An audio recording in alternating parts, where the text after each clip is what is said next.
Well, hopefully by now, when you hear that music, you know what's happening. And welcome to this very special evening edition with Q&A with Collin. How you doing, Collin?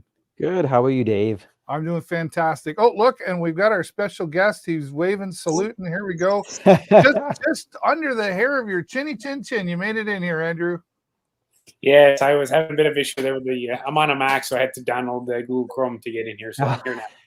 Oh, okay. There you go. Well, thanks so much for putting the time in here tonight. No problem. What's the weather like your way?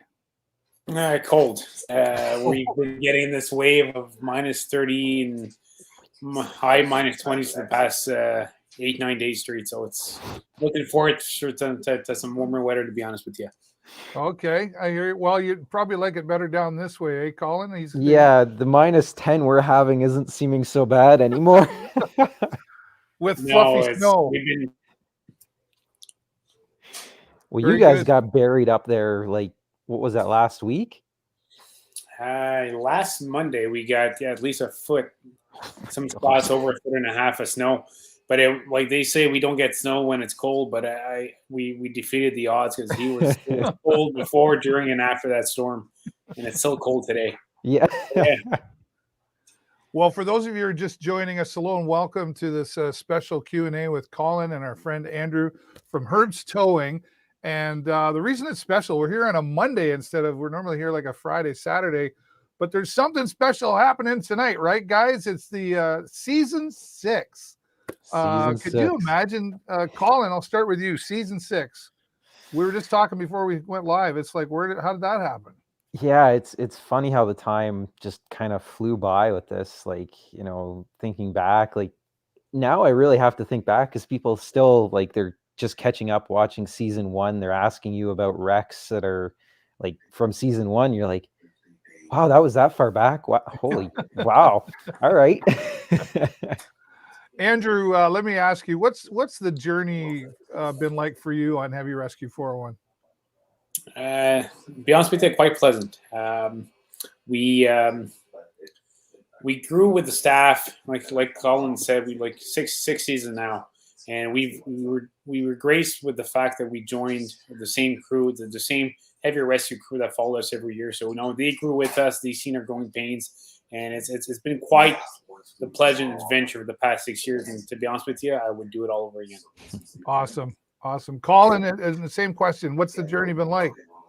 It's been wild. It's kind of just been a blur the last like 6 years, really. It's gone by so quickly. And yeah, as Andrew said, we've been really fortunate down our way too. We've had the same crew pretty well the whole time, which has been awesome because you really get that friendship, and you get to know the guys who are following you around, and they become part of the team, which is really nice. And like the producer Todd up in Vancouver, and I tell him every year, your guys are welcome anytime, and for that 3-4 months of the year, they're part of the family. Yep. They've got their own spot. They got their key to the building. They are part of the crew and the family for that duration, and it's been quite an adventure, to be honest with you. Yeah, well, Andrew, I wanted to ask you, and I've asked this to Collin before and everybody else we've had here, but I'm always curious. When you first started, I call it taping, but recording, whatever, the show, did it take you some time to get used to having a camera person there standing with you? 100%. It took us, I'd say, probably maybe a season and a half to figure out. When I say season, like, we didn't get many episodes on the first season, so it took us probably 3 or 4 jobs to understand exactly what the angle was with them. No, you're underneath the truck taking a drive shaft off. You got a camera in your face, and Andrew, tell us what exactly you're doing right now. And like, to me, that sounds like a stupid question because it's pretty obvious what I'm doing. I'm taking a drive shaft off, but you get to understand, like, they're asking the question because you got to give the answer. The answer is what they're going to be using for footage. Right. So they got to lead you into you saying exactly what you're doing, and that's the way of doing it. So, it was kind of it was quite the adventure getting used to working together. But now that we got it figured out, it's pretty awesome. See that. Can't you see what I'm doing? What do you mean? What am I doing? Exactly, 100%. What do you mean you don't know? I'm trying to do something here. Why are you talking to me? Yeah, okay. Well, Andrew, one of the things we like to do is go through. We've got tons of comments, and it always starts off with everybody saying hello. So we'll go with Madison Hill says, "Can't wait to watch." I'm sure there's many. Hi, Madison. Everybody. There's Susan from Brampton. Hey, Susan. How are you? Our friend Lisa, all the way right from Welland. Hey, Lisa. Hey, Lisa. And we've got Mac Allaire from Hemingford, Quebec. Hey, Mac. Not too far from home. Madison's in Sackville, Nova Scotia. And Angel says, "Hi, Dave and Colin. How's the snow in Sarnia? I've used my snowblower twice today, and I didn't have to call a tow truck, so that's good."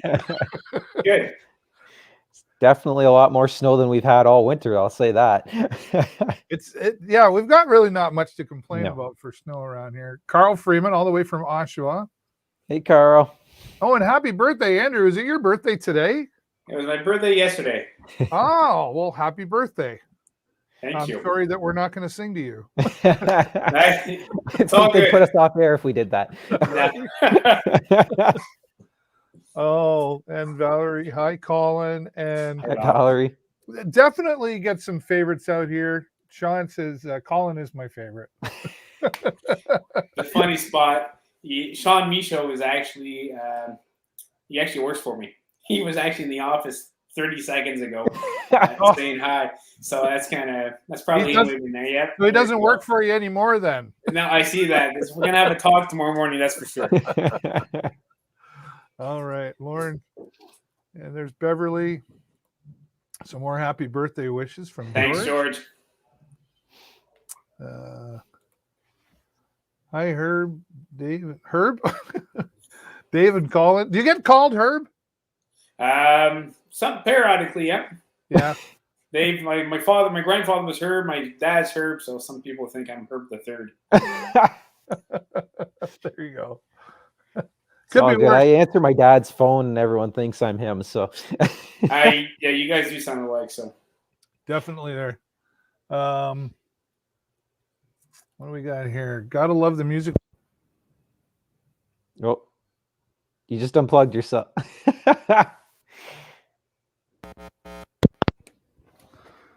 We're okay. There you go. Gotta love the musical coming into the podcast. The musical. I don't know what he's talking about. Thank you, guys. Thank you, Andrew, for sending a T-shirt back with Tim Dyson for me. Oh, okay. What's that about? I'm not quite sure. Apparently, you sent a T-shirt. Okay. All right. Hey, guys, can't wait for the premiere. So can we? So, Andrew, have you got like a party going on tonight at 10 o'clock? Or people? I know you obviously there's limitations you can have, but have you got a few close people coming by? A few of our employees are going to be getting together, having a watch at that. And to be honest with you, though, we're going to try to grab some sleep shortly after. It's been quite the week with the snow and the cold. Cold actually have a bigger impacts on us towing companies than snow. We're a lot busier in minus 30s than we are with 30 feet of snow, 2 feet of snow, and especially, well, for us at least. So after the show, I know the guys are going to try to get a good night rest, and hopefully it's going to be an uneventful night, and probably jinx it by saying that. Yeah. Right. Yeah, uneventful. That doesn't happen in the towing industry, does it? You know, especially when you mention it, that's when everything breaks loose. Well, Colin and I have talked about that before. It's like, after hours, it only goes off just as you're sitting down for dinner. Yep. Just as you're sitting down to do something you want to do. It doesn't go off when you're just doing nothing.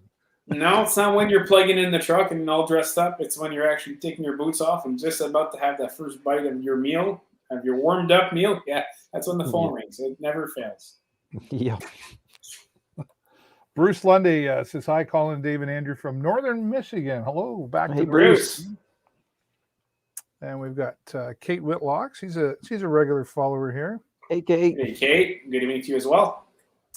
Our friends at United Way of Sarnia Lambton, it's probably Dave Brown. He was on the show, or my show earlier today, and we were talking about you guys He's watching. He says, "Do you guys waste much time on the road waiting for the film crew to show up?" Colin, start with you.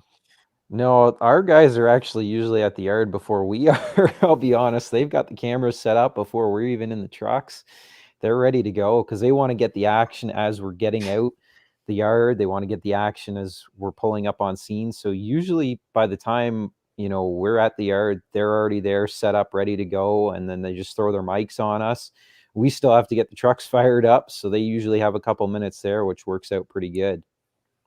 Right. Andrew, what about you? I'm in a different boat. The crew comes out of Ottawa for me, so anything that has any sense of urgency, they'll usually miss the first the first few minutes or the rollouts at least. On scene, like Colin was saying, we'll stop a few minutes just to get mic'd up. Once the guys are mic'd up, it is what it is. The first thing we do is run a towing and recovery company, and the second thing is we help out produce a TV show. But by all means, our first priority is to get the highway open. So. We never slow down or stop for these guys, and they know that. That's not an expectation they have. It's part of the game they're in. So, yeah. Oh, can you just hold on a minute? We just gotta wait for the camera crew. Yeah, 100%. No, it's the MTO OPP won't like that, and it's part of the game. They know. We try to accommodate them. We'll by miking up, you'll waste maybe a minute, but by all means, it is what it is. You've probably got it down, that mic. And people probably don't think about that who watch. They go, oh, yeah, you got to get mic'd up so we can hear you talking, right? But you've probably got that down to a science by now.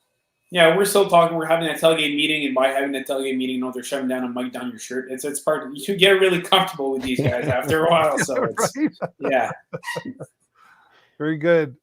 Angel says happy birthday. I don't know if that was her earlier. Thanks, Angel. We've got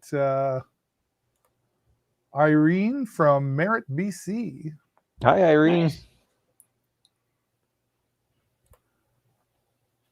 I'm not sure what this means. We'll go with it, though. Hi, guys. It's Michael from Chicago. 2 questions. Has the Great Resignation impacted your ability to hire? And what is the newest truck in your fleet? Who wants to? I don't understand that first part of that question.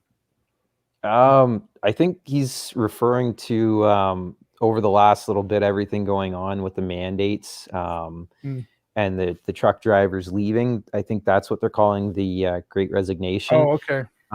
For us, our way, no real effects that way.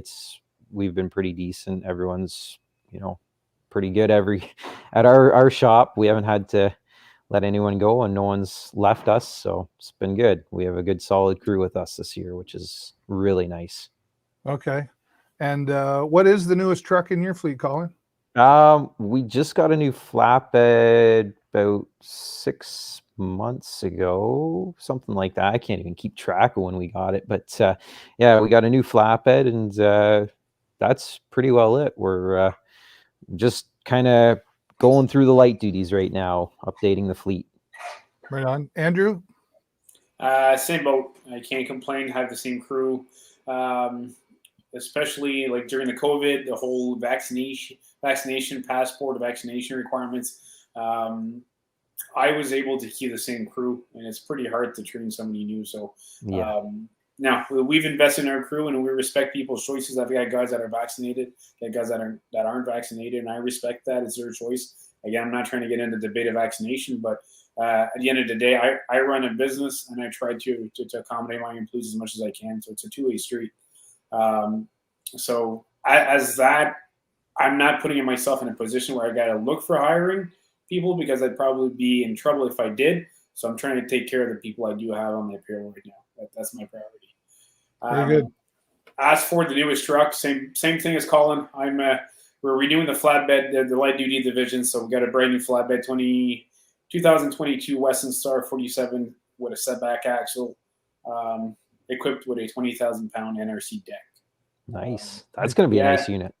We just got the live scales installed. So we installed some monitoring scales on the front axle and on the airbags at the back to know an accurate payload at all times. Nice. My guys are known to be pushing things to their limits, so I want to know exactly what they got on the deck at all times.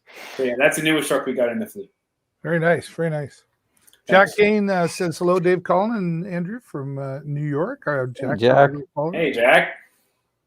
And we've got Sean from Johnstown. Not Hey, too far Sean. from home. That's within an hour from home, right, John? There's Rachel saying hello. Hello, Rachel. Hey, Rachel. Rachel. Okay, and they shut the I got lights my- off on you. Somebody's I got locking. my, They're there you locking go. up the office. Where are we at here? Lost my spot. Okay. Colin buddy, greetings from Duroc. And you guys had a bit of snow earlier this week. We only call that a flurry back here. Be safe. Nice. Yeah, it was a pretty it's the most snow we've gotten all year, so we'll take it. Okay, it's it's been a bad winter for us. We got missed on that big storm, but it is what it is. Everything is in perspective. I think for Toronto, the GTA was one of the worst storms in the past. Oh yeah, close to 30 plus years. When you take somebody from Newfoundland, they get 10 feet. That's a storm. So Right. it's all in perspective to where you live and what you're used to, I guess.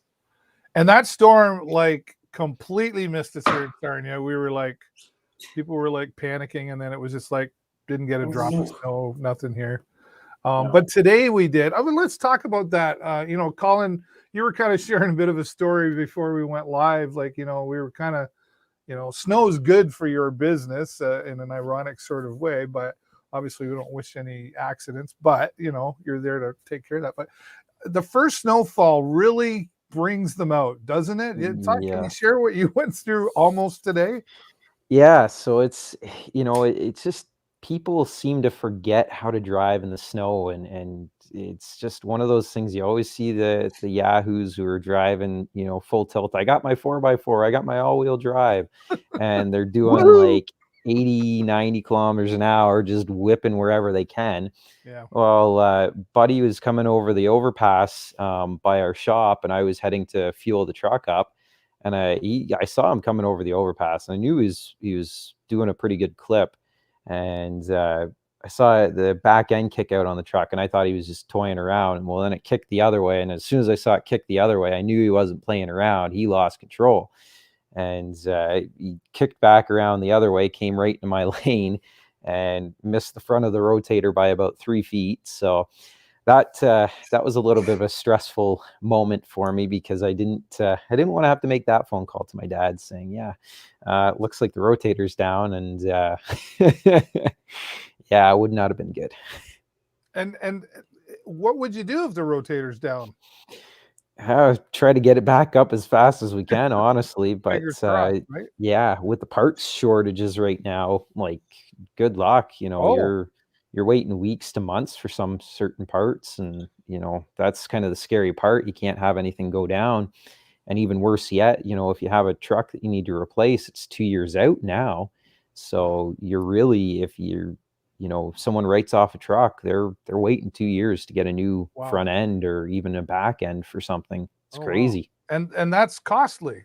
Oh, for sure. It's a $1 just million repairs. truck. So yeah. Don't need that. That didn't happen. Yeah, thankfully. So, but yeah, it takes all kinds. They bring us work, but at the other end of it, we also want to be safe out on the roads too. So. Well, not everybody who watches this show is getting snow. We've got Cindy says hi from Florida. Hey, Aunt Cindy. She's getting a lot of Canadians. Yeah. Yes. And there's Hugh. Hi, David, Colin, and Andrew. Hope you're staying warm. Well, so far. Hey, you. And Rodney from Northern Ireland. Andrew, we're always amazed at who shows up here to say hello. Hey, Rodney. 6 hours, I think, what 4, maybe 6 hours ahead of us in timing. So I don't know.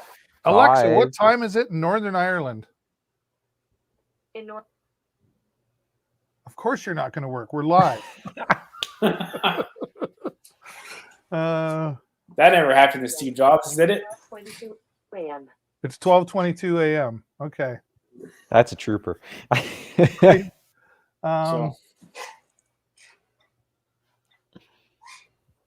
Love the show. Was involved in a minor accident recently, and all the OPP were laughing at me, asking about the famous Terry Schmidt. during the stretch of the 4. I who's that? Carrie Schmidt, the Carrie, that's what I officer. thought. Yeah. Carrie, yes.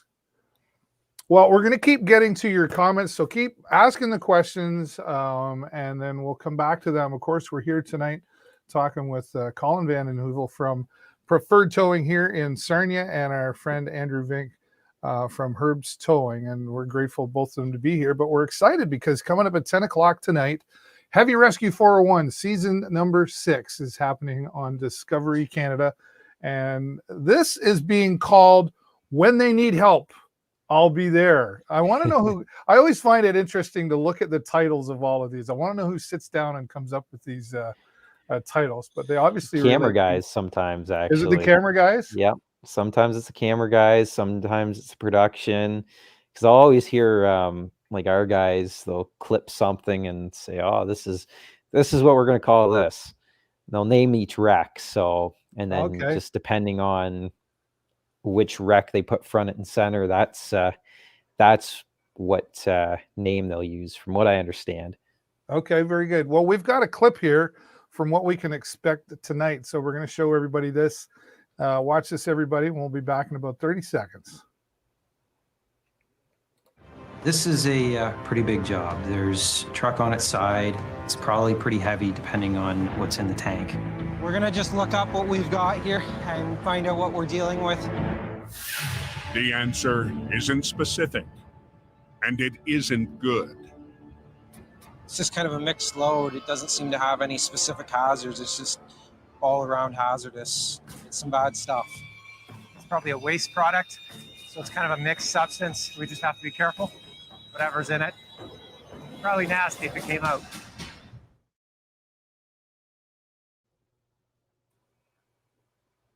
All right, so a mixed load. Oh, gee. No answers there, Collin, and maybe were we sensing a bit of nervousness there on this particular one? When you're dealing with hazmat, you definitely want to be careful, and especially once it's gone on its side. Those tanks are very strong. They're very well built, but you still never know. Like, you look back to season 3, we had that propane tanker, and when we got it back up onto its wheels, the front nose cone, the strongest part of the actual trailer, had a massive dent in it. Like, could not believe that inch thick steel could bend like that, but it did. So, you always have those kind of variables of, what is the other side going to look like when we pull this thing over. So yeah, there's always a little bit of kind of like, this is not the best situation, but you just kind of got to roll with it sometimes with this stuff. Well, and to find out more, I guess we're just going to have to watch tonight on Discovery Channel, right? And then somebody's asking, hi, Collin, do you know when season 6 will premiere on the Weather Channel in the United States? I don't have an answer for that. They just started airing Highway Through Hell season 10, I think last week or something like that, or 2 weeks ago. So that would put it 3 months behind, or about 3 months behind. So possibly in 3 months, give or take a little bit. Okay. All right. They don't really tell you much, right? You don't get all the, like, we didn't really know this was happening until not that long ago, right? So. Yeah, I just kept looking at the TV guide to see when it was going to pop up there. Right. So just kept scrolling forward. Right.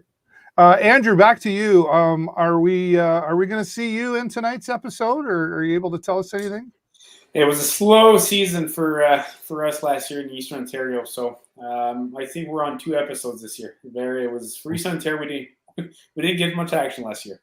Okay, all right. Yeah, I guess it's kind of it's kind of a weather dependent thing, really, right? Especially for what Heavy Rescue is trying to aim for. Yeah, it's weather dependent, weather related, and sometimes pure luck with drivers' good driving skills, but mostly due to weather. So if you don't have a good system coming your way, like we have a foot of snow outside and Collin has none, well, that's pure luck on our side. Right. How large is your fleet there at Herb's Towing? We got 22 trucks. Wow. And a lot of headaches. And right. And how long have you been doing this now? I've been doing this since 2009. Actually, sorry, no, 2010. I've been in the family business. We've been in business since 1957. Wow. So third generation, and now I'm owner. I'm the only one in the family that actually lives down in Cornwall. All the rest of the family runs the truck stop up at the 417. Herb's truck stop. It was showcased, I believe, on season 5. Okay. Season 5 or 4, and then so that's a little bit about us. And so this was in your blood then. It actually, yes, it started off. My grandfather was a manufacturer of tow trucks. Oh, And I moved in from Netherlands, manufactured mechanical records, sold about 300 units in Ontario, Quebec, Northern State, New York, and Vermont. And when hydraulics came out, they wanted to outfit the shop with hydraulics, and just got out of the business and just did tow trucks as a service instead of manufacturing them. So that's how we got into the business. very good. So definitely in the bloodline there for sure. Yeah.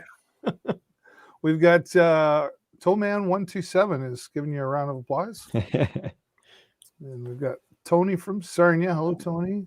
Hey, Tony. Matt, who is also a regular, he said, just thank you for what you do. Right. Thanks, Matt. Appreciate it. Thanks, Matt. All the way from Denmark. Oh, that's awesome. Hi, Cecil. And we've got hello from Halifax, Nova Scotia. Y'all are crazy talented. They say y'all in Halifax? I think that was a Canadian thing before it was. I think that was a y'all. Isn't that like a Southern U.S. thing? Well, that's y'all? what I think we said it first. How y'all doing? Yeah. I was half Texas, half Canadian would be how y'all doing? Hey. Hey, yes. Michael Horan says good evening. Hey, Michael. Massachusetts. Yeah, they get their fair share of snowstorms. Yeah, right? They do. And we got hello from Brights Grove. Hello, Robin. Hey, Robin. Hey, Rob. All right. Hi from John and Kathy and the kids in Kamlachie. We always called it Kamlachie when I was a kid. Hey, Kathy. So Peter says it's been quiet down in New York City. Are you still doing, I guess, probably more any cross-bordering, driving across the border? That's what I'm trying to say. Spit it out, Burrows. Any of that still going on, or like we've seen a lot change there, Colin? Yeah, we're still almost every single day, actually. Me and my dad were down in New Jersey there on the weekend. We left Friday, went down to New Jersey to pick up a trailer, and then from there we went to Pennsylvania, picked up a second trailer, and came back on Saturday. And then we've got a truck going to Kentucky tomorrow, this side of just the top side of Kentucky, just outside of Cincinnati, Ohio, actually. So he's going to head out at bright and early tomorrow, and yeah, we're almost every single day across that border. Right. Probably, and not much at your end there for that kind of long haul there, Andrew, or? Our port of entry is nowhere as busy as Collin is. Obviously, we're not Sarnia or Windsor, but being a city close to the border, we do a fair share. We're probably not, I wouldn't say daily, but at least quite at least a few times weekly doing switches for companies that do on the state side. So we got a fair share of customers that instead of getting repaired in the States, we'll just tow down a good unit and bring back the disabled one. And I think it's part of the business being so close to a border. Literally, I can pretty much throw a rock to the U.S. right now. So yeah, right. Yeah. Right. Kelly Ryan from ipperwash says you guys are all amazing. Thank you for all you do. Hey, Kelly. Thanks, Kelly. I don't do much. I'm never out in the truck, so thank you anyway. We were years ago, but yeah, there's a reason I'm not anymore. Snowy day in Pittsburgh, Pennsylvania. Yes. We drove through there. Nice actually drive through that way on our way back. Hello from Saskatchewan. Jenna. Hi, Jenna. BJ Fleming, hey guys, fellow tow brother here, just on weekends though, drive flatbed for a family company around here, but hi from Pa and hope you all are staying safe. All right. Hey, BJ. Hi, BJ. All right, trying to catch up. I know we've got lots. Chatham, Ontario. We've got happy birthday from Timmins, Ontario, from Roger. Thanks, Roger. Appreciate it. This Go was, snowmobiling up there. here's I think I know the answer, but Matthew wants to know: do you guys work with the same film crew, or are there different crews? Yeah, different parts of the province. They're all over, right? Yeah, they've got I don't know how many crews they have this year, but there's several crews all across Ontario. The guys do kind of split up through the year. Like they'll go on rotation. Like sometimes a guy will go on, his break, and then another guy from another crew will come down to our area, or vice versa, go up to, Herb's area there to Andrew's, and yeah, kind of rotate through everything. And some of these guys have specific gigs. So I know our sound guy does the Amazing Race.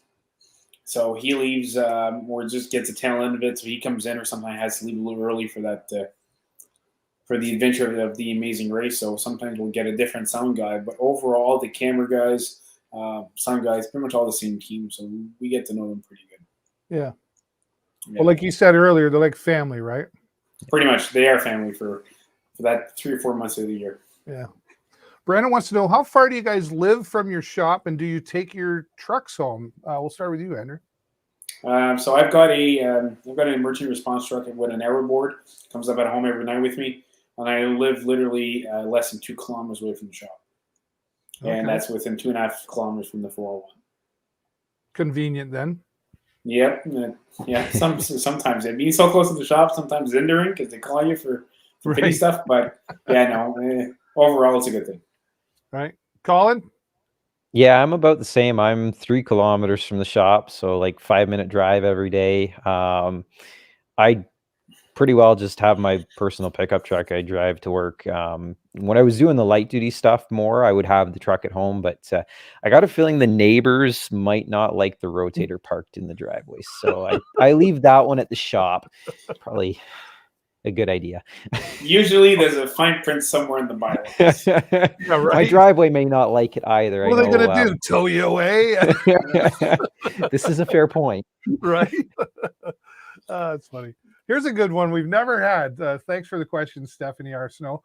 What about food and coffee when you're on a wreck? Does someone go get eats for you guys, or do you just wait until after? Andrew, what do you do? I know different companies do it different ways, but we try to get her done. So sometimes we'll go 8, 10. On the average wreck is about 4 to 6 hours, but sometimes it's a big wreck. We'll go 8 hours, and that's without a meal. And we'll get somebody maybe do a coffee run to get refresh people on drinks, water. But meals, no, we won't stop for meals. We'll grab a meal. I'll pay the guys a meal once we're clear from the floor.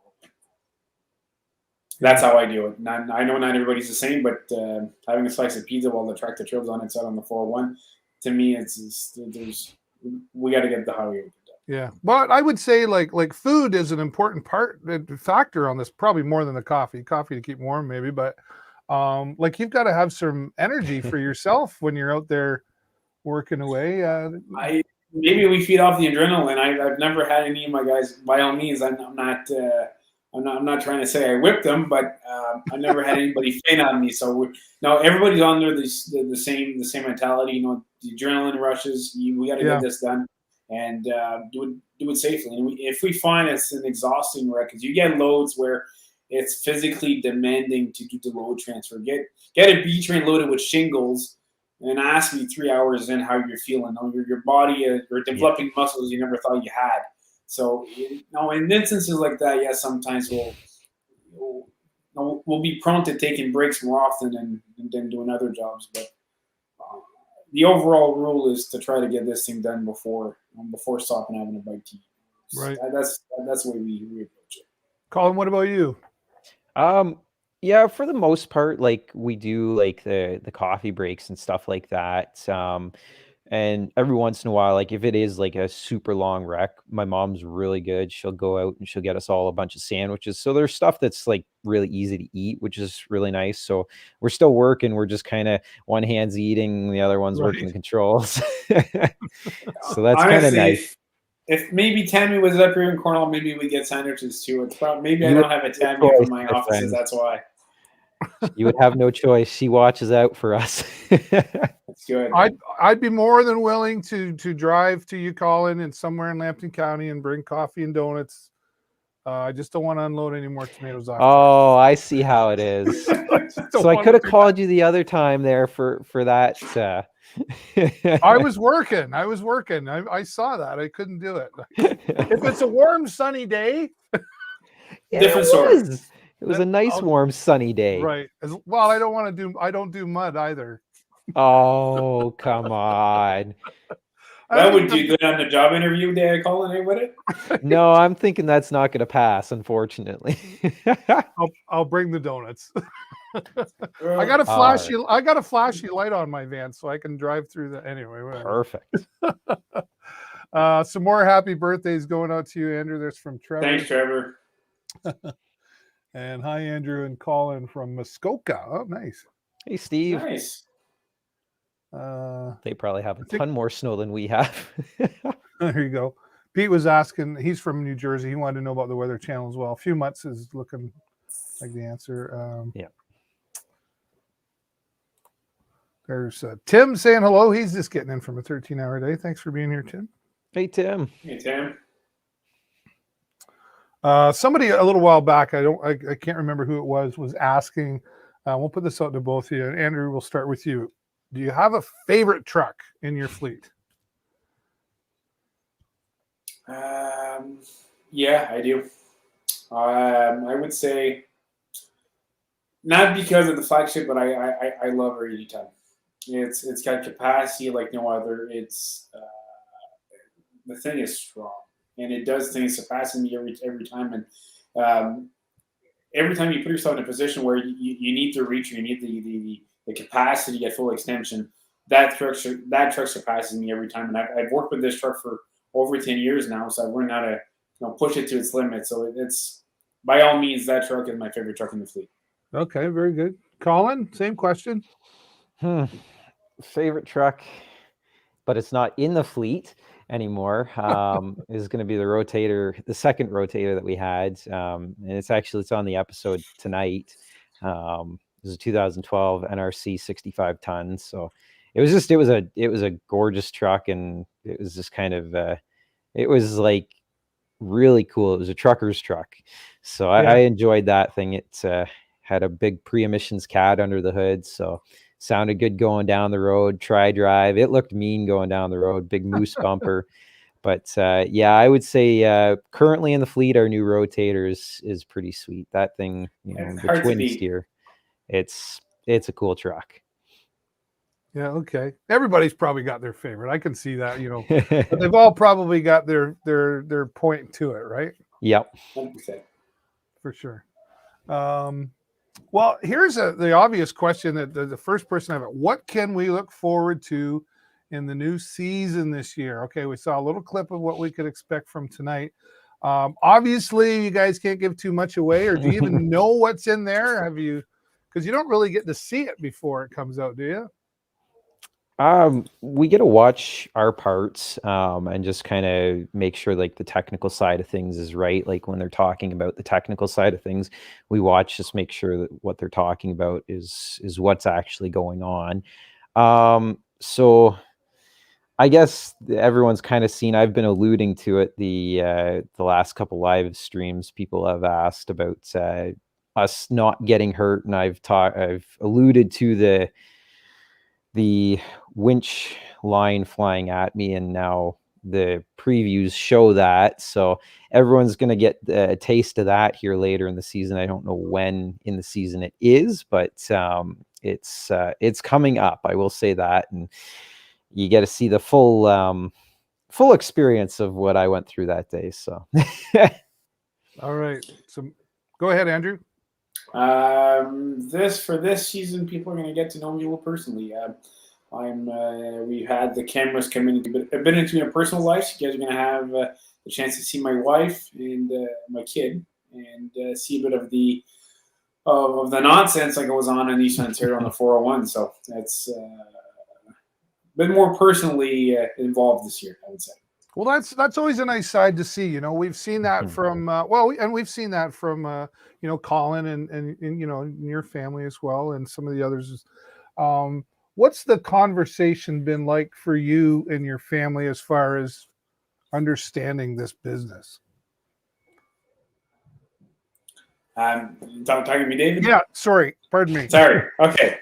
Okay. So say that again.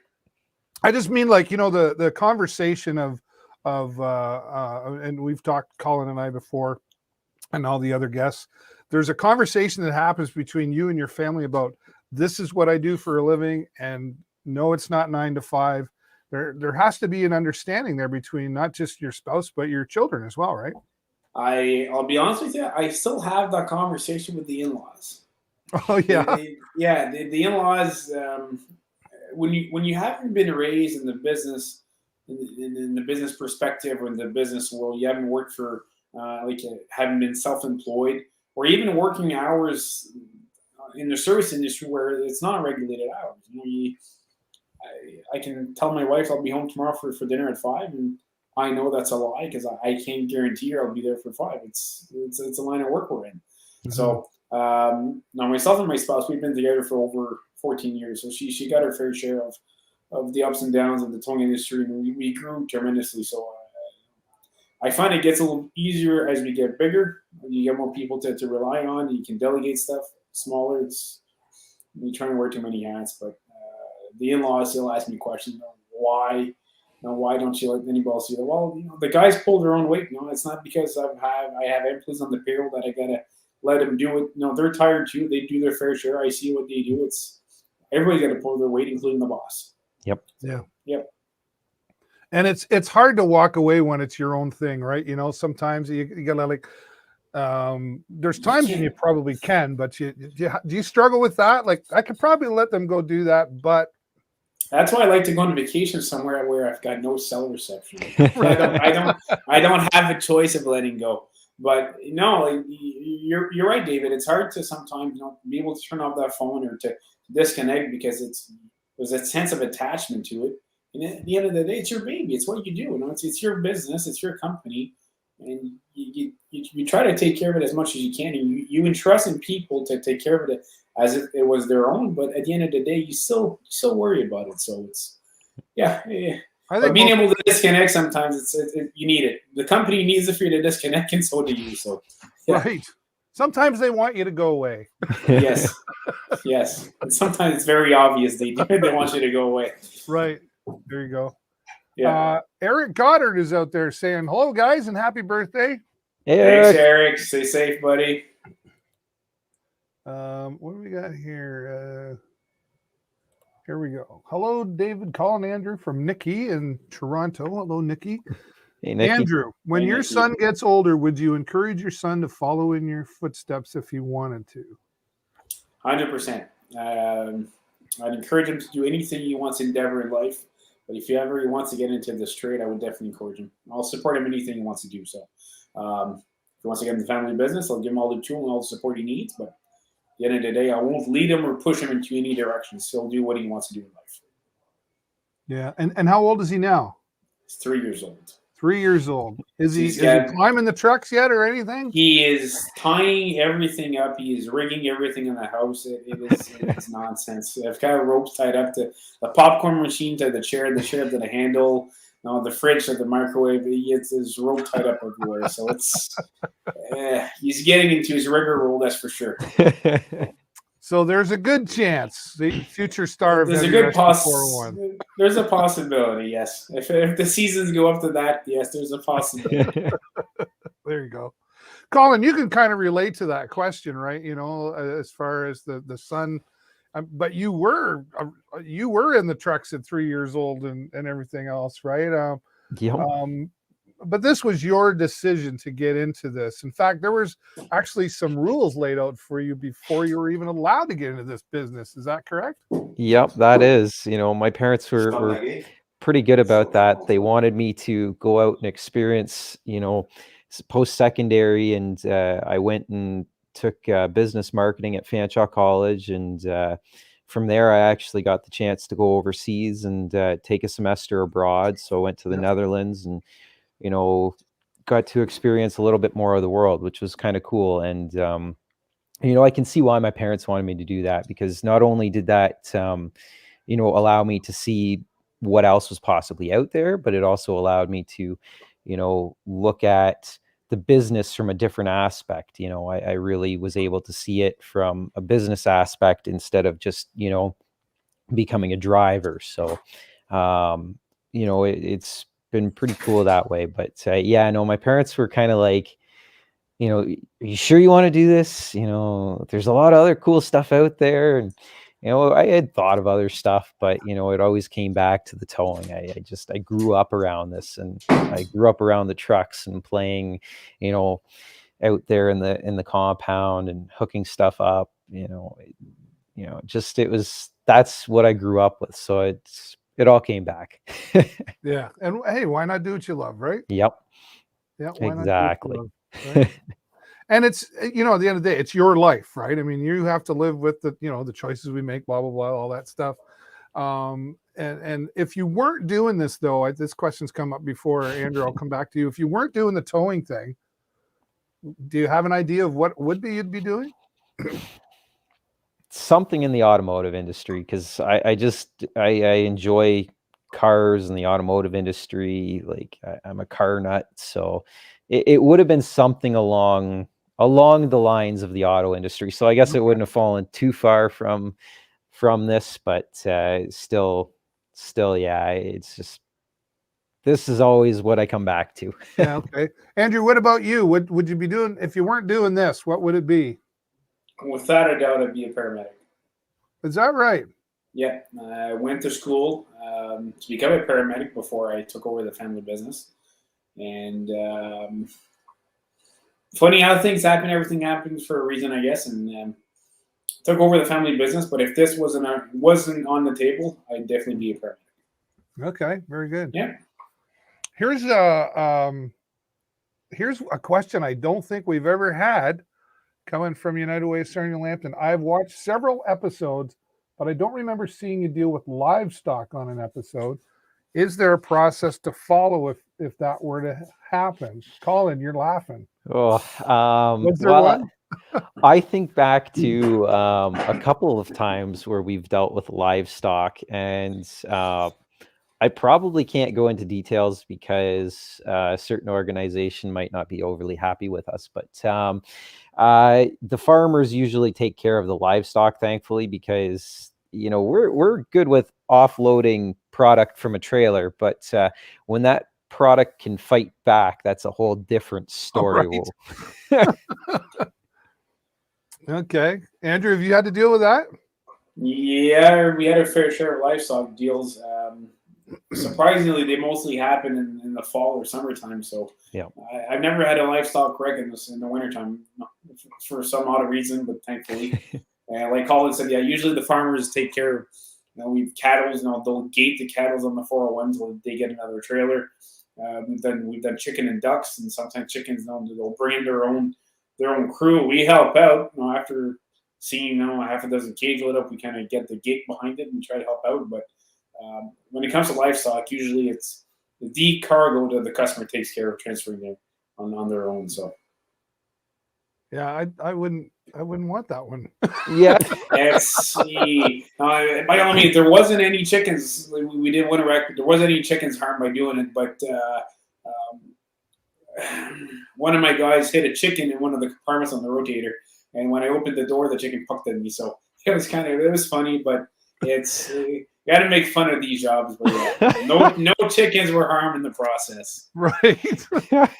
Full disclaimer, folks. Full disclaimer is not to be seen anywhere else. You won't see that. All right. Me and that chicken were very good friends. Look at this, Giovanni. Hi from Brazil. I would love that weather right now. Yeah, no kidding. Yes. No, yeah, right. I'm on my way.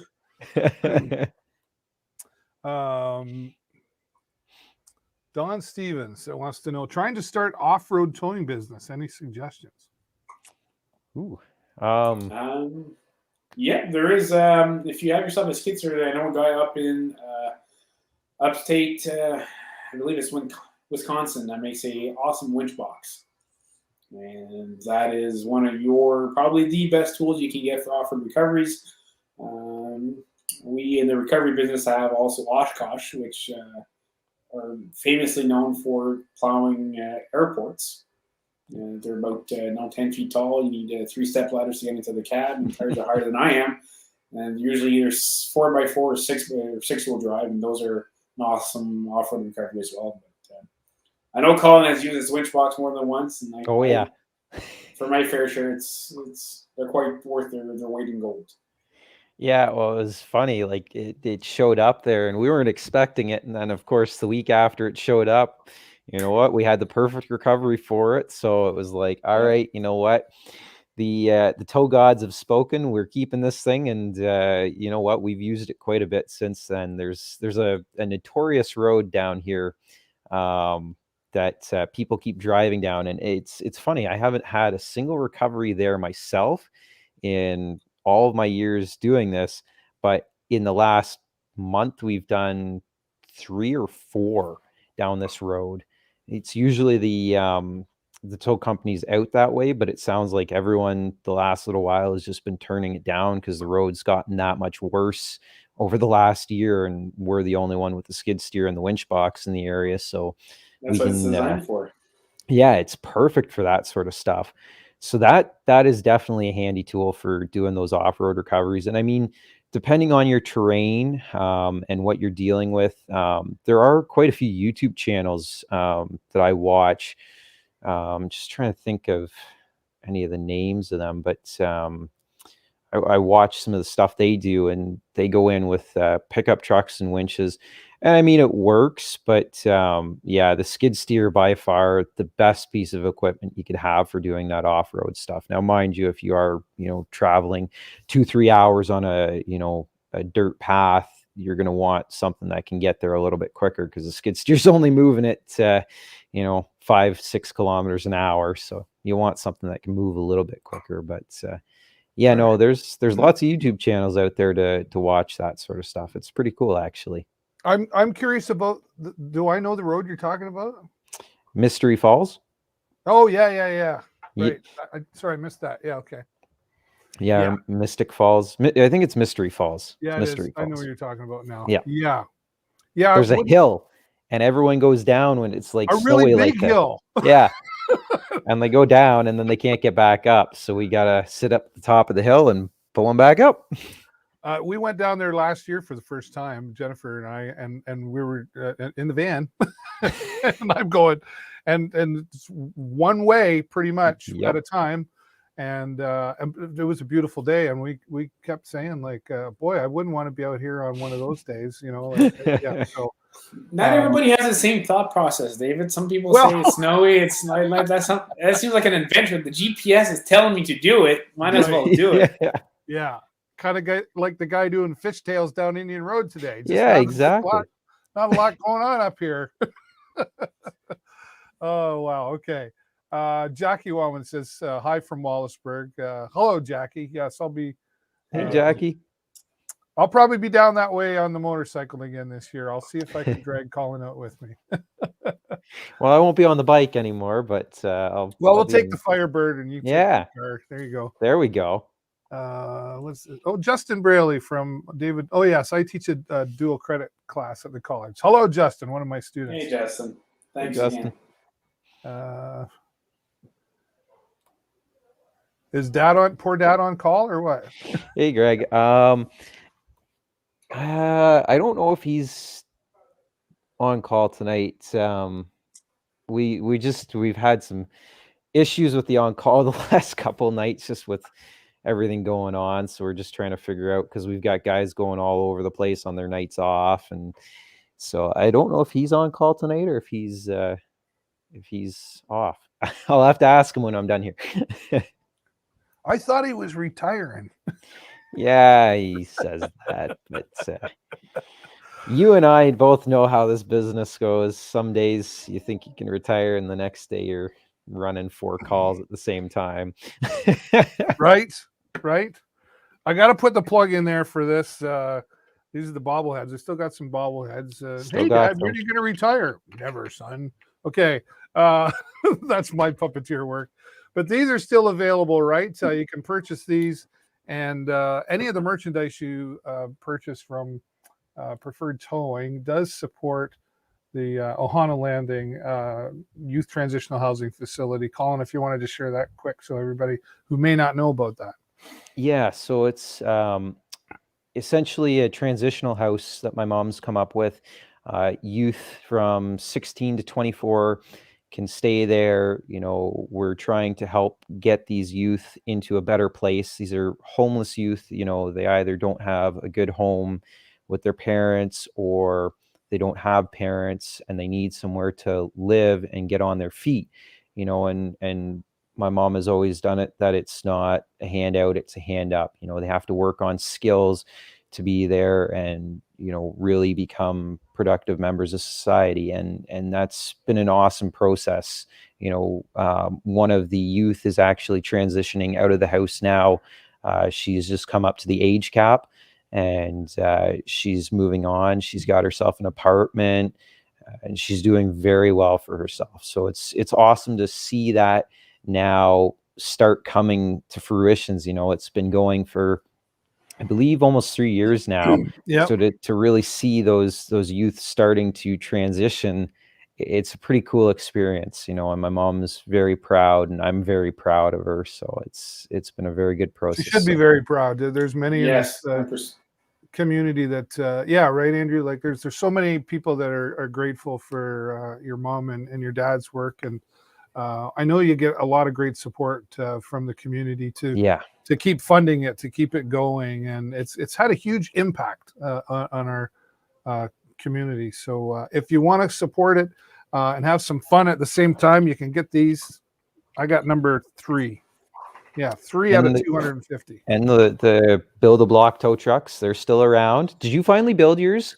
You haven't built it yet. Built it. I know. I thunk of it today, and I'm like, he's totally going to say, "Why haven't you built that yet?" Right? Because I don't want to move. You know, I got your autograph here, and I got. You wouldn't want to screw that up. I get that. Like I want it cellophane, and I'm going to put it away, and I'm going to sell it for $1 million on eBay in like 50 years. Yeah. But I think that's great. I know the journey with your mom and your dad putting that together, and I know there were a lot of obstacles to pull it off. So definitely, folks, you can show your support by going to preferredtowing.com. Now, Andrew, that being said, I don't want to. I know you've got some great merchandise out there as well. But I would encourage people to get Gary's and Colin's and Tammy's first, because I've got some of their merch on my place, and I built that tow truck probably 6 times.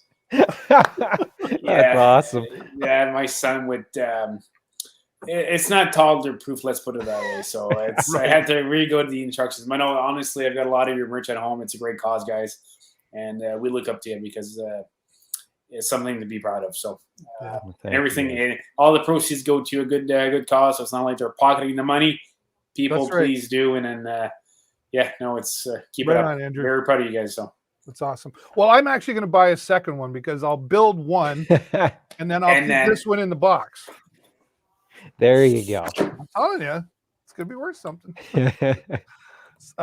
Guys, we're kind of past the hour. Are you okay to keep going for a little bit? Yeah, I'm okay. Okay. Slow down, move over. It's the law, folks. I'll tell you, you watched the Heavy Rescue 401 and see you guys standing right on the edge of the curb and like, what the heck are people thinking? Or they're not, but slow down and move over. That's scary stuff out there for you guys.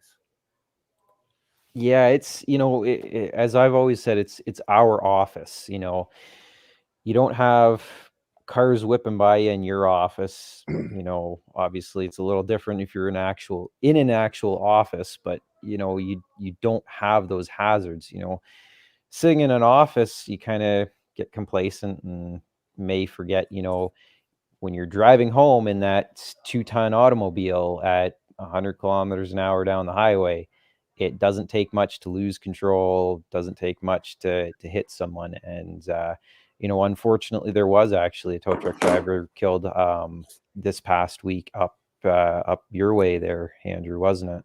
Yeah, less than an hour, well, pretty much in Ottawa, I'm prior. So, yeah. So it hits home, and just so you know, it's a dangerous trade to be in, and you know, we're pleading for the motoring public to keep an eye out. It's our office, like Colin's saying. It's our work zone. We're at your mercy to be able to go home at night. So please pay attention where you're going. A lot of this, people do respect the move over law if they're not distracted. You know, if people see a tow truck, I don't believe anybody out of their good heart would see a disabled motor vehicle or somebody impeding a live lane and say, you know what, I'm not going to move over today. I feel like a dick. And no, people out of the good heart are going to move over. Just distracted people don't pay attention sometimes. Right. And that, in the case in Ottawa, might have led to a fatality. You know, there's different circumstances for the death in Ottawa, but in a general consensus, I just plead people, you're on the highway, please pay attention to what you're doing. You're supposed to be driving, and you never know, maybe a father or a cousin, a son is working on the highway, and you might be the difference between life and death. So, and not just tow truck drivers, for the police, anybody, the ambulance, flashing lights, car, flashing, right. Motoring public, anybody if it's safe to do so, at least slow down. If it's safe to do so, do move over. Not only for emergency vehicles, but anybody. You've got a flat tire. I think it's a two-way street. It's due respect. If you would be in the same circumstance, I believe you would greatly appreciate people to at least move over and give you that safe work zone, even if you're in a passenger vehicle. So it's a two-way street when it comes to. Well, and I've often said, and like, where do you got to be? Like, if you're late for work, like you're already late for work. Right? Like you can't not be late for work now. So okay, let's go back. We've got lots going. Some more birthdays. God, I feel the love. Thanks, guys. Appreciate it. Thanks, Harold. There's Keith saying happy birthday. Thanks, Keith. And there's Chris Emery. He's saying, hey, Colin, happy birthday. Hey, Chris. It's the birthday show. Thanks, Chris. I didn't say anything to Colin. I wasn't expecting birthday wishes, but thanks, guys. Appreciate it. My youngest son from Joe says he loves his toy rotator. Thanks, Colin. Yeah. Hey, Joe. Hey, Joe. Cool. Glad to hear they showed up. Right on. Okay, here's one. Colin says, would either of you guys ever consider, or have you thought about coming and working in the mountains during the winter season? Well, I don't know how you'd get away from it, but would you want that experience? I've thought it would be a pretty cool experience, honestly. The terrain difference is just insane. Like, I can't even imagine like working off some of the side of those mountains. Like, you've got a truck that's 200-300 feet from the road. It's like, holy crap. I'm used to flat ground. Like, Sarnia is flat. I don't care what anyone says. It's flat. Well, come on, Plank Road's not flat. Oh yeah. Yeah. It's bumpy. Right. It's bumpy. Yeah, well, you go, boy. You get going there. Have fun. Float your boat on that one. Andrew, would you do it? In a heartbeat. Give me several of that, guys. So there? Oh, yeah, there you go. Sorry about that. I'm back. Sorry about that. No, in a heartbeat. The end goal, I guess, is always the same. We're trying to get the casualty out of its predicament without causing any additional damage. So, the Toronto guys have a different work environment. They got their own challenges. We don't have Jersey Bears in our neck of the woods. We have medians, like Colin does. I would definitely work in the mountains in a heartbeat. I would embrace those challenges. Maybe not for 3-4 months in a row, but I definitely, for a few weeks, try that out. because working in the same environment, you get some binders on, and you're only used to what you're doing. You're used to the type of resistance, the types of casualties. Go work in the mountains. I think it's going to broaden your perspective on how to do things. And knowledge is always key in this industry, so I definitely do. Yeah. Well, you guys have fun. I can sit right here in this chair. We'll send you some screenshots and Snapchats. Yeah, that's fine by me. I'll be happy to talk about it. There you go. No, I mean, there's this.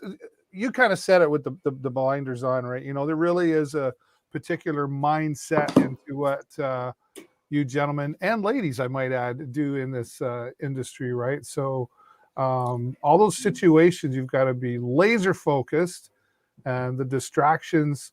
I've always asked Collin this and others, but Andrew, I'll ask you: how do you leave it at the door? You know, you got children. You know, you got a young child, you got a family, you've got who knows what else going on in your personal life. How do you leave it at the door? I think the wife and the kids sees the passion behind it. It's not. I'm not leaving the house dreading. Obviously, you know, I love my kids, love my wife. I'd love to stay home, but I have a passion for this industry, and it's when they're calling me. When I get that call from CommSNA or dispatching, we get called for something disabled, blocking a live lane, rolled over. They get the adrenaline pumping, regardless of how many you've done. There's just that passion for it, which drives me, and I think that's what makes it a bit more acceptable as a family. Being a new dad kind of changed perspectives on things, and I see things that some of my older operators would see that I probably wouldn't see this until now. I didn't see the same. So, the goal of working that much safer, regardless, our rigging failures is nil to none. There's none of that on our part, but we make sure that we just cross our T's, dot our I's even more, because I want my guys to go back to their family as much as I want to go back to mine. Yeah, very good. Yeah. Here's an interesting question I don't think it's ever come up before. Tyler wants to know, for Ontario, what do you use for communications? Are you using radios, phones? Do you use walkie-talkie apps? Or let's start with you, Collin.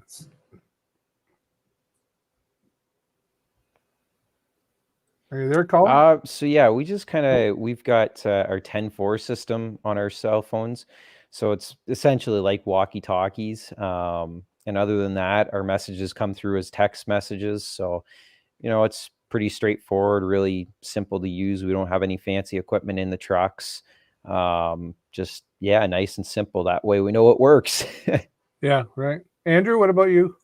For the day-to-day operation, we use towing software called TowSoft. Electronically sends calls to the driver's tablet or phone. Messaging is either regular text, or we have this group chat on Facebook for the staff that keeps a bit of the humor going on. As for the scenes, we use strictly use Synetics. We strictly use Synetics. So we have headsets given out to every single operator, base stations, and we make sure that every operator, rigger, key people, even when we do key recoveries with extrications, we make sure that the fire chief has one of those headsets on, so everybody's on the same page at all times. Very good. Guys, I need a huge favor before we go on to the next question. Just smile. Just smile. You're going to make me famous on Instagram. For those of you, if you're just joining, we're talking with Andrew and Collin, getting ready for Heavy Rescue 401 Season 6 tonight at 10 o'clock Eastern on the Discovery Channel. I wonder if I could get a job there.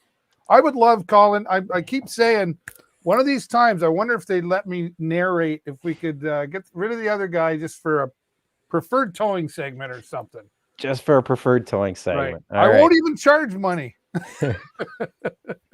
He does a fantastic job. He's really got that unique voice. I couldn't imagine anybody else. Have you ever met the narrator? I haven't. My dad's talked to him on the phone, actually. My dad was talking to Todd, one of the producers out in BC there, and he just happened to be there. So my dad got to talk to him, and Yeah, we haven't met him in person yet, though. We'll eventually, I think we'll meet him in person. Dave Pettit is his name, right? It slipped me, and I just Googled it. I couldn't remember. It must be something with the name's Dave, I guess. I don't know. Yeah, these are the Daves I know. Hey. If you're old enough to know that. Okay. Well, there's so much we could go through here. Let's see. We've got. We're going to test my French here. Bonjour, Andrew. Ça va? And greetings from Saskatchewan. But where Andrew is from is my home area. Okay. That's where are you awesome. from? Are you from where you live, or? Bonjour, Dean. So, yeah, well, Eastern Ontario is mostly, I'd say probably 50-50. There's some communities are mostly French. You won't see an Anglophone school at all. And some other mostly English. So it's pretty much a 50-50, especially being this close to the Quebec border. French kind of gets out of trouble a lot of times. So my first language is French, second language is English. And thanks, Dean. Thanks for joining us. That's cool. Right on. Oh, hi from sunny California. Oh, would I love to be tasting some wine in California right now. Yeah. I'll be right there with you. Where did it go? Oh, it did it, Colin. Uh-oh. That's just me, really. What is the strangest job you have had? FYI, since I watched your show, I give tow trucks and emergency crew plenty of room, and I slow way down more than I have had in the past. Well, let's get to the first question, then we'll tackle that one. For you, Andrew, what's the strangest job you've had, or one that sticks out in your mind right away? Gratifying jobs, I'd say extrications. We've done live extrications where somebody was actually trapped. It wasn't a deceased body, where we actually had to work with emergency personnel to get that body out. Those probably are the most gratifying jobs. Odd jobs, you get your fair shares. I had to pull a farm silo down. You're pulling. We work with pipeline companies pulling casings through underneath railroads. Oh wow! You name it. Yeah, it's a different. We don't only pull or tow on non-vehicle. It's when you get you get the opportunity to work on different ventures, and it's quite fun. So yeah. Yeah. Okay. Colin, I know you get this one every time, but I always wonder if something new's come along. I mean, there's always something new. That's the problem, is like I always draw a blank. Every time everyone asks me this, I draw a blank, and then I go back and I'm like, what's an odd job? And then I think of it after, and I'm like, oh, come on, I could have said that. But a fun one I had years and years and years ago when I first started was a play equipment pirate ship. It was like a massive wooden pirate ship that this person had built, and they were moving, so they hired us in to move it for them, and it was pretty cool. Actually, it was something a little different. And then other than that, I'm trying to think now. Just draw a blank. What about like the oldest car or oldest vehicle that you've ever towed? Right. I know your dad. They had it on heavy rescue. Towed an old fire truck. Yep. That was pretty cool. I think he's got me beat with the fire truck, if I'm not mistaken. I believe the fire truck's earlier than anything I've towed. I've done vehicles from the 1930s. Wow. But that's about the oldest I've got. I haven't had any Model Ts yet, which are on my list. There's enough of them out there. I'm surprised I haven't had to deliver one. So what I want to know though is so the call comes into dispatch, right? And it's a Ferrari, or it's it's a really cool car. Do you flip a coin, or Dad has the final say, right? He's like, I'm doing that one. It's usually, hey, Colin, we've got this one for you. All right, there you go. Got the Lamborghini for you to go pick up in Toronto. Right. I don't mind those ones. Those are always fun. Yeah. Andrew, what about you? Have you got an old car that what would be the oldest vehicle? Be honest with me, I would think Colin and Garrett would have me built. Probably beat on that. I don't usually go out on the road for light duties. I mostly have got a good crew that does that. And usually when I go out, it's because shit's hitting the fan and we're extremely busy. Right. But if a cool car comes in, or we've done some McLarens, and I'll actually leave that to the guys. No, it's their gravy. It's a chair on the Sunday. It wouldn't be fair for me to steal that call. So they did their fair share of going. I've had some stuff picking up either from the port of Montreal. In Montreal, I don't know why Montreal, but it's somewhat an exotic city. They've got a lot of all the exotic cars are all coming out or going to Montreal for some reason. So we didn't a few dealer exchange for high end Teslas, which okay, but McLarens were the McLarens were nice. Honestly, I got excited seeing that on the bed. That would be cool. Yeah, it would be cool. Yeah. William wants to know, he's from Lapeer, Michigan. Can someone explain the advantage of a twin steerer? I'll let you go first, Andrew. I want to hear what you have to say. If you don't want to blow out your front steers, you got to have a second axle helping you out carry that weight. These rotators, these heavy wreckers are gone so heavy now that a single steer axle can't carry that whole weight. And by having a second steer, it accommodates you being able to split the weight between both axles. And being so far ahead, having an axle that can't turn would just be making it pretty much impossible to make corners. So that second axle being so far ahead, so close to the first steer, needs to be able to steer. So there comes the twin steer.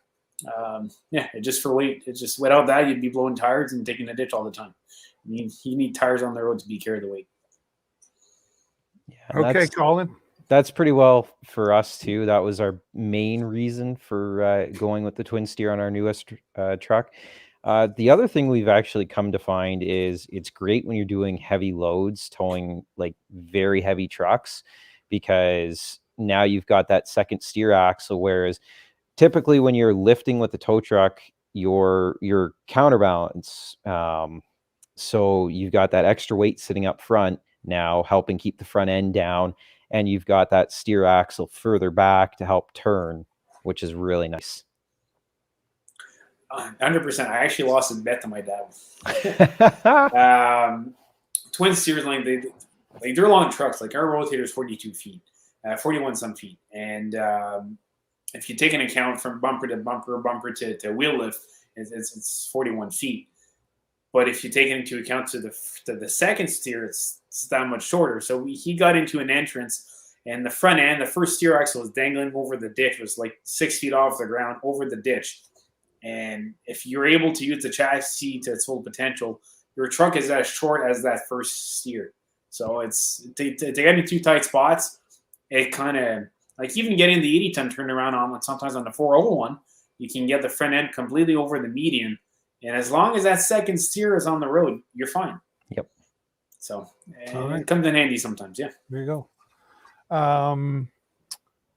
Cindy asked a question, and I forget where she's from. Is she in Florida? Maybe. Yeah. That's my aunt. Oh, is it? Oh, okay. Yeah. Cindy. Hello, Aunt Cindy. Do you have different color lights on the tow truck now? She said they were thinking of changing them so they stand out more. What's that about? So there were talks about going with the blue lights on tow trucks. There's been petitions for the last couple years, but as of lately, I haven't heard much on that. They haven't changed them. They haven't made it legal for the blue lights for us, and it doesn't sound like they're going to. So I don't know what the situation is, but at the end of the day, I don't really find it's the lights do much of a difference, because you look at the number of police cars being hit on the side of the roads and fire trucks and stuff like that. There's still plenty of them being hit. It's more just getting the message out to people saying, hey, anytime anyone's on the side of the road, you need to watch out for them. You need to move over, slow down. So I believe Saskatchewan got some blue lights. For tow trucks, and there's honestly, I think I'm in agreement with you, Colin. I don't think the lights have much to do. Like Ontario, the blues are with snow removal. I don't think it'd be the best case scenario having blue lights on tow trucks. I prefer seeing probably rear facing reds. For that purpose, but I think Ontario has their fair share of blues, and I don't think it'd be fair taking that away from snowplows or the snow removal industry. So Yeah, that's where we're at for Ontario so far. We just need to keep pushing the message out there, like you said, right? And I I would like to see. I know we've got these big LED signs down on the highways and stuff now, right? Yep. And it's great that they say slow down, move over, or construction ahead, and all that. But it's almost like we just get used to that. Yeah, there's another one of those signs, so we don't see it. I remember driving down in the States several years ago, and they had on LED signs, it was like, put your phone away, don't be stupid, right? Yep. Like they would say Straight to something, the point, yes. and Yep. it's like, I love it. Like, put that on, like, just don't be stupid. We'll call it the slow down, move over, or don't be stupid law, right? Yeah. That's I like that. don't be stupid. I could come up with a whole bunch if you like, but Get rid of the polite or politically correctness out of it. yeah. Oh, I don't have a problem with that. But yeah, we keep pushing the message out. That's what's been great about Heavy Rescue 401. One of the many things that's been great about Heavy Rescue 401. I'm going to be looking for a new one of these pretty soon. So I need that, right? We got plenty. I've got that one. I got that one. I do have the new poster that your mom gave me, and I've even got one from Bear that I gotta get put on Hung up somewhere. Yeah, well, it's obviously he wants me to put it right here. Yeah. Right. Obviously we're super excited, and they just keep coming in. There's no way I could keep up with all of these comments. Just and I know that Collin does try to get to his messages as best he can. It goes ding ding ding all day long. And I know you got priorities first, but he will get back to you as best he can. Thank you both so much for joining us here today, and Thanks, excited for the Heavy Rescue 401 tonight on the Discovery Channel at 10 o'clock Eastern. Andrew, I'll start with you. I'd like to give one more round of final thoughts. In regards to the show for tonight, yeah, just any final. This is your last chance to speak, is basically what I'm saying. Okay, I better make it count. No, I appreciate the support, guys. It's been quite the adventure. 6 seasons in. I remember like it's yesterday when I had the call asking if you wanted to be part of this show called Heavy Rescue 401, and we're 6 seasons in. It's quite the adventure, and I think it's been the best thing for this industry. It's helped out Toronto. It's helped out the MTO. And it's helped out the motoring public understand what we do. And I've got a lot more applications when I put a job posting out. People do understand the job a lot more now, and it's it's been quite an adventure, and I would do it all over again. So thanks for supporting. Stay watching, and then stay safe out there, guys. Thanks for joining, Andrew. Collin, final words, buddy. Thanks, Dave. Thanks everyone for tuning in. It's always fun doing this. It's always fun hearing from the fans. So thank you everyone for joining in. And as always, slow down, move over for anything parked on the side of the road. Just give us that room to work, give people the room to take care of their vehicles if they're working on their vehicles on the side of the road, all that sort of fun stuff. But thank you everyone for joining us tonight. All right. Thank you both for being here. And thanks to all of you for watching so much. All right, we're finished up here. Now go get the hot chocolate and the popcorn and get ready to sit down. I'm going to be, I might go live while I'm watching live. I don't know. We'll have some fun tonight. Get the popcorn ready. Heavy Rescue 401 Season 6 tonight at 10 o'clock on Discovery Channel. Thanks, everybody. Thanks, Dave. Thanks, Collin. Go down, move over. Bye-bye.